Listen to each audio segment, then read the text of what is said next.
Hi, my name is Whitney Crosser. I am a project analyst with US Bank. I live in Minnesota with my three boys, Henry, age 9, Wyatt, age 7, and Brooks, age 5. When Wyatt was 5 years old, he was diagnosed with stage 4 high risk neuroblastoma. We went to Children's Minneapolis, and that's where he was diagnosed.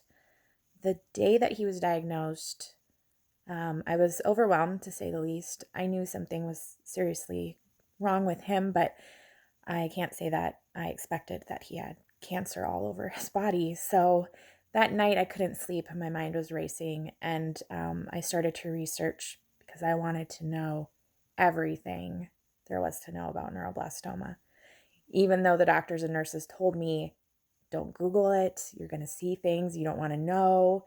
But I wanted to know if I was at the best place for him to be treated. I wanted to know, what was out there, and I had never experienced a caregiving role like this before, and I felt a lot of responsibility for making choices for my 5-year-old that were going to affect him for the rest of his life.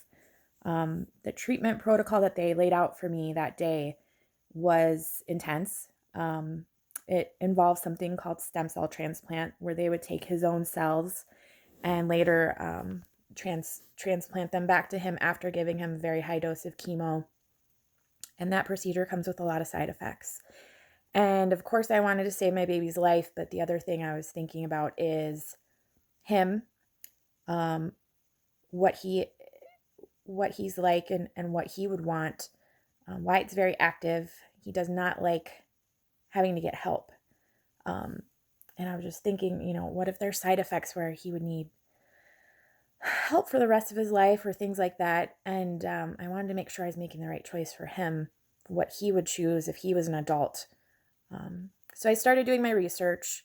I joined some Facebook groups, two groups of parents of children with neuroblastoma. I got a lot of information from those groups, and I heard about a hospital that a lot of people said was the best, and it was Memorial Sloan Kettering in New York.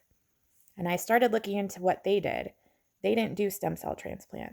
They have a trial going on with an immunotherapy drug.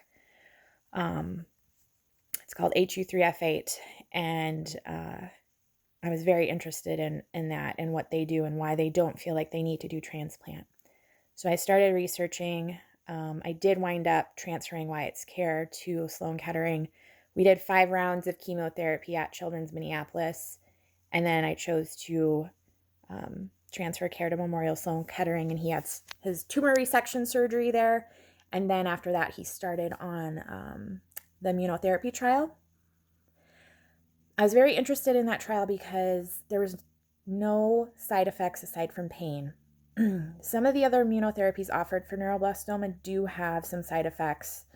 Um, and while all of the medications that likely you're going to be treated with for cancer can have side effects, you're looking at the long term. But Sloan's philosophy is they want to treat with the lowest amount of kind of long-term implications for the children. So the lowest amount of toxicity. And I was very interested in reducing the toxicity that Wyatt was going to be exposed to, because he would have chemo and radiation and immunotherapy. So that was the first trial that we did. Then I was introduced to a trial that they were doing with radiation. And so the radiation dose, instead of being the standard dose that they give to adults, they lowered it to 15 grays. So there's 21 grays, which I think is the standard dose for most people. Then they had a trial to reduce the dosage to 18 grays, and this is with proton radiation. That was successful, and so they think that they could lower it even further to give the kids radiation, but the lowest amount possible, and still be effective. So we joined that trial, and we did proton radiation at 15 grays. And then the next trial that we joined was after Wyatt finished his kind of frontline treatment. There is a neuroblastoma vaccine that Sloan is pioneering, and I can't remember if it's a phase 1 or phase 2 trial at this point.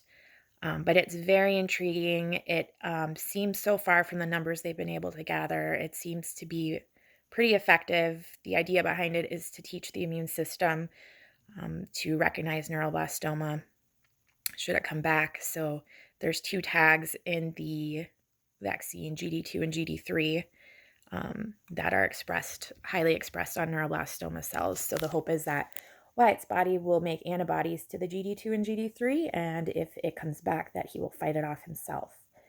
There are 7 shots in this vaccine spread out over a year, and Wyatt has completed 6 shots. His 7th will be in April. I will tell you that neuroblastoma has a very high rate of relapse, and Wyatt has been smooth sailing, fingers crossed, through this whole thing.